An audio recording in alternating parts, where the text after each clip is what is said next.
Hey you all, welcome back. Y'all already know what it is. You see the title of this video. This is Real Housewives of Beverly Hills Darling, season 11, episode 6.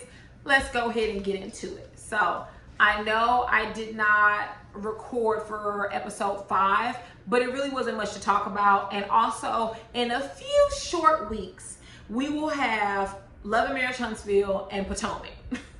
And then also, if it's still on, BET presents the encore, and that is pushing my limit in terms of filming 3 shows, and I damn sure can't do 4. So how we're probably going to do Beverly Hills moving forward is that when I feel moved about something, I'll come on and I'll talk about it because I really like it. I'm watching the episodes, but Love and Marriage Huntsville is going to be a lot to talk about. Potomac is going to have a lot to talk about, and then BET presents the encore. I love that show. I'm loving it, and so that is a lot to talk about. So Beverly Hills kind of just gets the back seat, but you all are here, and I appreciate you all for watching. So thank you all for tuning in. But we pick up where we left off. So Erika arrives to Sutton's Parisian themed party, and she's snatched from head to toe. Hair done, nails done, everything did. She doesn't look like a woman that's going through divorce. She's not, half dressed. Her makeup's done. Everything looks nice.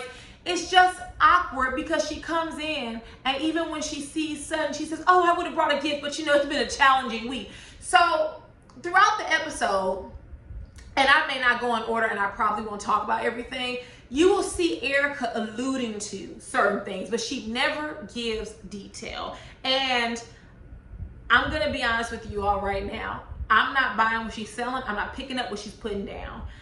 In no way am I accusing her of helping to swindle Tom's clients. I can't even say that she knew about it.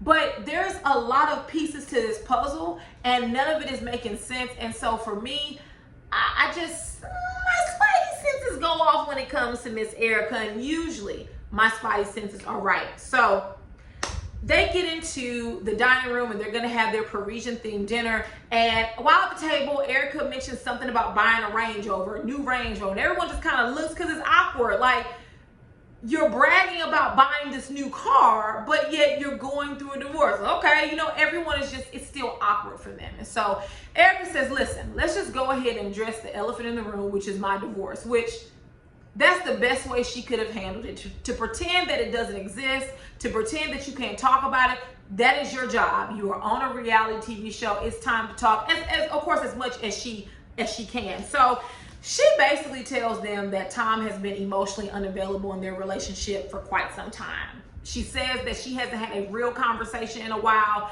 that she's been reduced to 1 or 2 sentences. I told y'all, I'm not buying what she's selling. She also says that she didn't tell anyone because she really didn't want them to feel like they had to hold on to this secret. And also she's married to a powerful attorney, the same powerful attorney that was stealing people's settlement checks. But all right, okay. And that she knows that he's coming for her. And she says that she filed on election day because she thought with it being like an important election that it would just kind of fly up under the radar. And surprise, surprise, these gossip blocks never sleep, so it did not. And she just said she didn't picture it ending this way. She planned to hold his hand until he died and all this. I'm not buying it. Erika then says, listen, whenever you all get ready and I get it up and running, I'm going to invite you all to my doll house because she's moved out of the house that she shared with Tom. So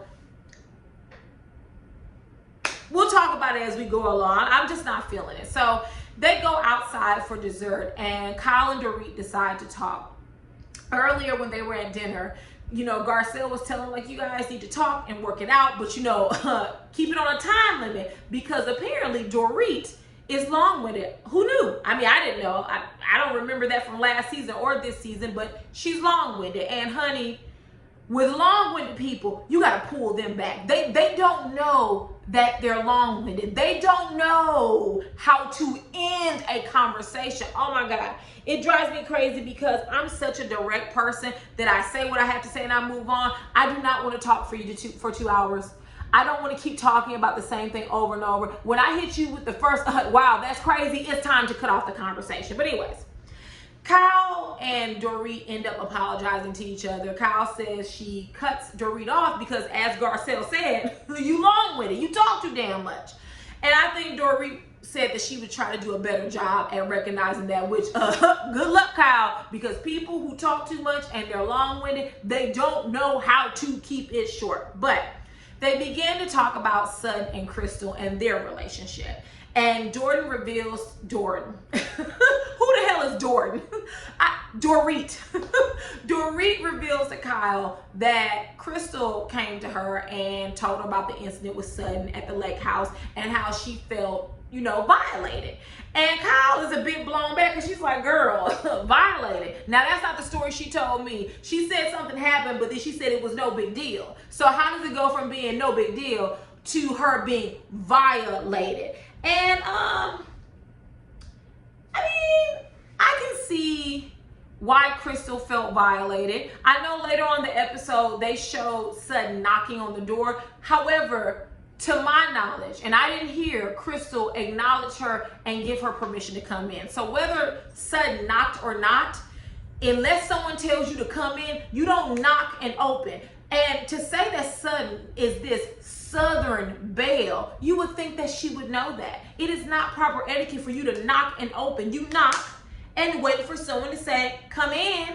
If they don't tell you to come in, then girl, you keep it moving. So I don't even know what we're still talking about this. So I see they're gonna drag this out all season long, and I am so not interested because it happened. Y'all talk and it's over with. I just don't want to hear it anymore. Moving on. So next we see Garcelle. She has a dating coach named Dumona. I had to look at it twice. I said, is it Ramona or Dumona? Honey, it's Dumona. And she wants a dating coach because she's trying to find a husband, which, how long has Garcelle been divorced? It's been a while now, right? More than like 3 or 4 years. So I guess it's time for her to dip her toe back into the dating scene. I know last season she was dating Chocolate Mike, which, honey, he was just a prop. I never believed that she was seriously into that man. He was just there for an additional storyline, but whatever. So she tells the dating coach that she's looking for someone kind, loving, loyal, monogamous, because her last husband was not, sexy, yada, yada, yada.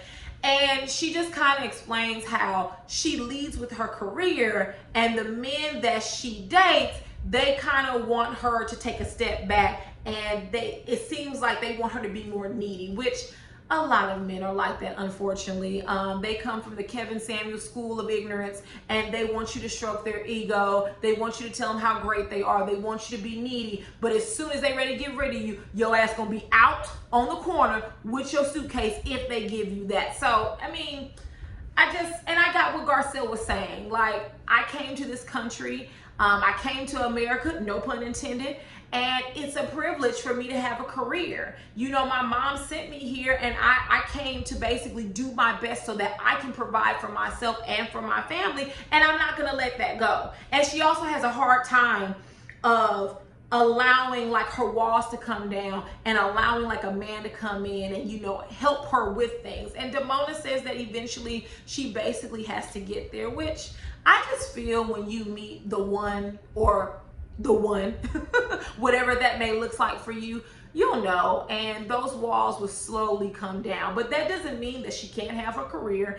and that doesn't mean that she still cannot work. So whatever man comes into her life, they'll just have to understand that. Moving on. We get to Erika's new house, and this new house is quite smaller than the last house. I think the new house is 2,000 plus square feet, and the old house was 16,000 plus square feet. So girl, yeah, it's small for what you were living in, but it's a cute house. I actually didn't have an issue with it, besides that her and Tom are junky. Go and look at Tom's house and go and look at her house. They both collect junk. And I know that she was just moving in, but honey, that kitchen, I could have knocked everything off of that kitchen counter. It was way too much going on. It actually gave me a headache. So her and Tom are very junky. So Erika tells us that how she kind of moved out was that she dropped Tom off to work, and then she moved everything else while he wasn't there, and I guess she served him the next day. Now, remember that story, because Erika is going to continue to build on that story. And I don't know if you all watch Iyanla or not, but I do, and I did when she was on there. I know that she just recently had her last season. And she used to say that people have a narrative about their life, a story about their lives, and it's rehearsed, right? They know it from start to finish. They can tell it with every emotion and every infliction because it's a rehearsed story. It doesn't mean it's untrue, but it's rehearsed. I actually remember Iyanla telling someone one time, you've told that story so much, right? To the point where you have all of this down, and that is what Erika is giving me. That's the energy she's giving me, that she's rehearsed this story and this is what she's going to stick to from now until next season and the season after that. But anyways, in her one-on-one, she tells a story about how she was going to meet Tom at dinner with 5 of his colleagues. She arrives and she was late, so she apologizes. And one of the men says, oh, well, if you were married to a better man, you wouldn't have to worry about traffic. And Tom, without thinking, said, well, if you think you can afford it, you can have her. And, okay, so what? You knew you were marrying a wealthy man. You knew he was quite significantly older than you. You married him because he had money. If Tom was around here boxing Domino's pizzas, you wouldn't have married him, baby. So let's just get this all out the way, and feeling sorry for you, because honestly, I don't know why you were shocked he said that. You should be shocked that he didn't say something else to your ass in front of you. So I just, she said she felt that she had to shut up and be grateful. And yeah, in summation, yes, I'm not saying shut up, but you should be grateful. You were a single mom. You were, from my understanding, struggling, and here comes this rich, wealthy man to sweep you off of your feet, and you lived a life that you would have never lived on your own because you did not have the skill set or the employment to do so. Sounds like a fair trade-off to me, baby. I don't see how you all married these rich men and you think they're just going to be everything. Most wealthy men are controlling. I've heard the conversations they've had about their wives. I know one man, when I was in law school, and this attorney came. He was a black man. Attorney came to speak to us. I forgot about what now. I think it was in-house counsel jobs, because he was the in-house counsel for some large tech company. And he even said, I'm getting ready. I've moved 3 times in like 4 years. And someone asked him, well, how does your wife feel about that? He said she can't feel any type of way. I make the money. I'm the one who needs to take care of this family. She gets to go and have lunch with her friends and not spend any money. I pay for everything. So if I wanted to move every month, then she would follow. And baby, my braids were blown clean back off my head. Because I'm thinking, is this what he thinks about his wife? He doesn't feel that she has any feelings or any emotion. You're just picking up and moving all over the place, and you haven't even consulted her because she doesn't have a job. I said, oh baby, hell no. I prayed to the Lord. I said, please don't send me nobody like that because I'll end up on Snapped real quick. Debut appearance, do you hear me? So what's interesting is that I ended up meeting his wife at a banquet we had like later that year. The sweetest woman, she was a black woman, but the sweetest woman, very nice and down to earth. And my heart just kind of broke for her, because I'm thinking, you was an asshole and you don't deserve that. But that's how wealthy men talk. And so I just don't know. I don't know why Erika acts shocked. She's been with this man for 20 years, not 5. It's not like he became that way overnight. Moving on. Next, Sutton goes to get a mammogram. And Kyle kind of forced her because she told her that she had never had a mammogram, and Kyle said, hell no, get your ass to this doctor's office and take a mammogram. And everything turned out good. She didn't have any type of issue going on there. So Kyle takes this time to snitch on Crystal, and she tells Sutton what Dorit told her, that Crystal felt violated. And Sutton was shocked. Sutton was shocked because she said, well, we talked about this. We agreed not to talk about it with any of the other ladies, so why is she going around talking behind my back? Which I'll agree with Sutton on that.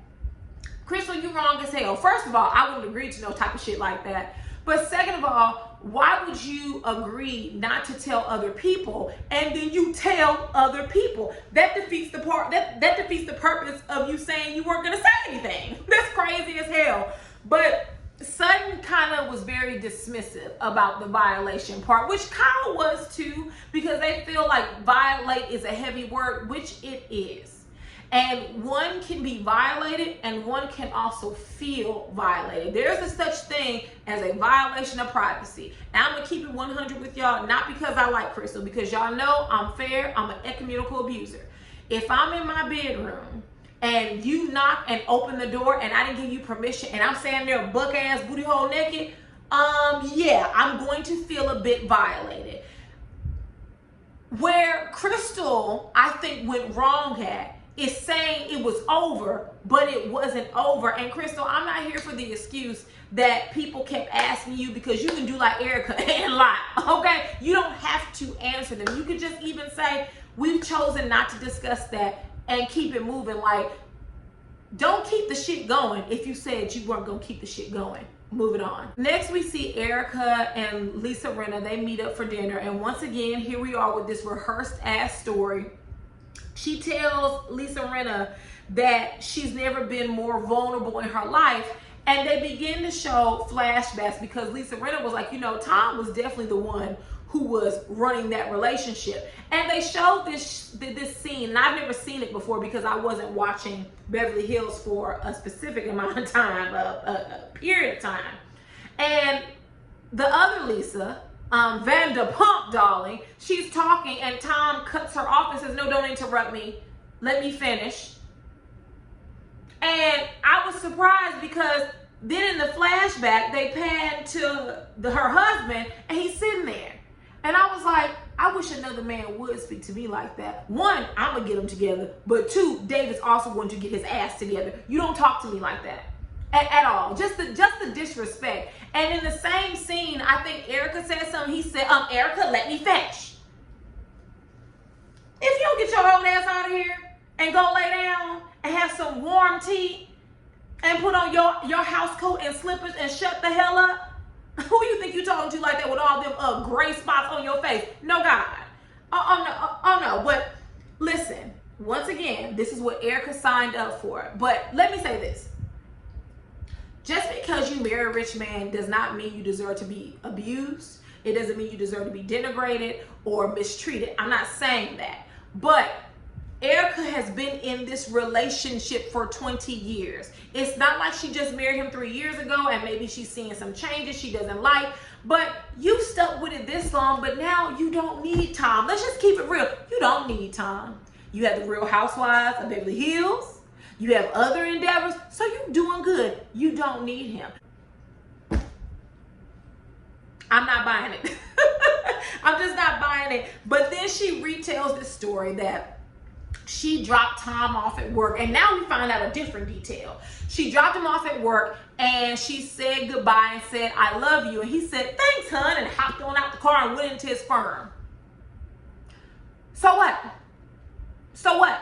So what? He didn't say he didn't love you. You had made up your mind you were going to move out that day anyway. That was part of your little plot, wasn't it? You were going to drop him off at work, get your shit out of the house, go to your other house that you're renting, and then serve him papers for divorce. What's the problem? If he would have said, I love you, would it have made a difference? If the answer is no, then why do you keep rehearsing and telling that same story, Erika? I'm just saying. I'm just saying, all this seems like some real grade A BS. Moving on. Next, we get to Crystal's dinner, and she's prepping because not only is it dinner, but this is going to be like a mini cooking class for dumplings, and I love it. I love dumplings, you all. I love dumplings, but don't tempt me because I'm on this diet, and the last thing I need to hear is dumpling, crawfish, fried chicken, any of the good stuff. But while she's talking, she realizes that she forgot the main ingredient, the dough. So she sends her husband Rob to the store to go get that and other things. Meanwhile, the guests begin to arrive. So listen, I've been holding this in long enough. I don't know who the hell is the stylist for Garcelle, but she needs to fire them immediately. Every time she comes on my camera, it's like it's like she almost gets it right, but she doesn't. And it's been a handful of times where Garcelle has really dressed beautifully. but the majority of the time, her outfits don't make sense. Garcelle, get on the phone and call up Real Housewives of Atlanta. I'm going to give you the same advice I give the Potomac girls. Get on the phone, all right, and fast track to Atlanta and get you a stylist, because you are a beautiful woman and you deserve better than that. So, while we're in the midst of this dinner party, mini cooking class, Sutton and Crystal go to talk. And Sutton just basically tells, like, listen, I thought we agreed this was over with. We agreed we would not speak about it to any of the other women. But you didn't hold true to that promise. And Crystal's like, yeah, yes I did. I didn't tell anyone. She was like, but you did. And Crystal says, well, they asked me. Not an excuse, Crystal. I already said that. Just because someone asks you something doesn't mean you have to tell them. You could have told them, listen, we resolved it, nothing to talk about. So Sutton is like, listen, we need to get some straightening up in here. So we're going to go back outside and we're going to talk about this, and we're going to clear the air. We're going to get some clarification so that all of us could be on the same page about what happened. So they go outside and Sutton tells the story again. And Crystal chimes in and says, yeah, but we're over it. And Sutton is like, well, no, we're not over it, because, you know, you said you were violent. And that's a heavy word. And plus you went around telling other people. I don't know why Dorit tried to chime in, but I guess that's part of her long-windedness. She just can't shut up. She can't zip it. I guess that's what's wrong with Dorit now. She do too much of this. And so Sutton says, you know, saying it was a violation is pretty defamatory, which it's not. It's not. I wish that before people utilize legal terms, they would actually know the term they are using. When you are committing an act of defamation, right, it means that you told something as truth that you knew to be a lie. That's the base version. If Crystal felt violated, regardless to how anyone feels about it, if she felt violated, that's not a lie and that's not defamation of character. But try again, Sutton. Try again. I don't know if you was trying to tell her that if you don't stop, I'm going to sue you, but bloop, bloop. Try again. So Sutton then says, you know what? Well, while we're talking about this, I didn't appreciate you calling me manic when we were on the boat, because you know my family's history, you know about my father and how he took his life. So why would you call me that? And listen, I'm not finna tiptoe around this. Sutton was acting absolutely crazy. Absolutely. She was flying off the rails when they were on vacation. I don't know what it was. I don't know if she was overwhelmed. I don't know if she had anxiety, but either way, she was doing too much. So Krista doesn't apologize, which good for you. Good for you. Do not apologize for what you said. And she said, you know what? I'm going to choose to believe you, right? Because Sutton said that she just had a lot going on. And Crystal said, I choose to believe you. She didn't apologize, and good for her. And I know a lot of you all think that Crystal is a mean girl, but I don't. Sutton is supposed to be this proper Southern belle, and you're telling me she didn't know better than to knock and wait for someone to give her permission to come into a door, and she doesn't know what's behind it? Bullshit. Anyways, we get to the actual mini cooking course, and those dumplings looked absolutely delicious. And if I were there, I would have been just like Garcelle and Kyle, and I've been dipping and eating. So while they're eating, I forgot how the conversation came up, but Garcelle tells Erika, oh, do you want me to, you know, refer you to my dating coach? Dating coach? The woman just filed for divorce. What do you mean a dating coach? Like, I just don't feel that Erika is at that stage and ready to date, right? She literally just filed for divorce. Like, can you give her a chance to settle in her new house? Can you give her a chance to get things adjusted? Can you give her a chance to breathe before you suggest a dating coach? Like, hopping from one person to the other doesn't resolve anything. I know that's the saying that if you, to get over one man, get under another or something like that. That's not true. It's not. It doesn't do you any good. But we end out the episode. They're all sitting around talking.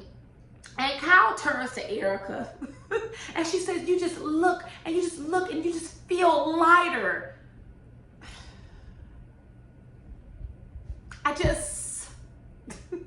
You all,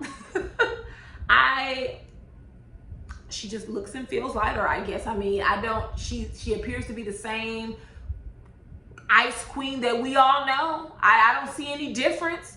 But that's what Kyle says, and you know, Erika goes into soliloquy about how much she trusts them, but obviously not, because you failed to tell them about your divorce until after you filed and it made headlines. So that's all I have. I don't have anything else additional, but you get down in the comments and tell me what you thought about this episode. Let me know what you think about Erika. I haven't been watching Beverly Hills, you know, the prior seasons. So tell me what y'all think. I don't think she knew about Tom swindling his clients, stealing their settlement checks, but it's just something rubs me the wrong way about Erika, and I can't figure it out what it is, but you all let me know. So if there is nothing else, I will see you all later. Mwah. Bye.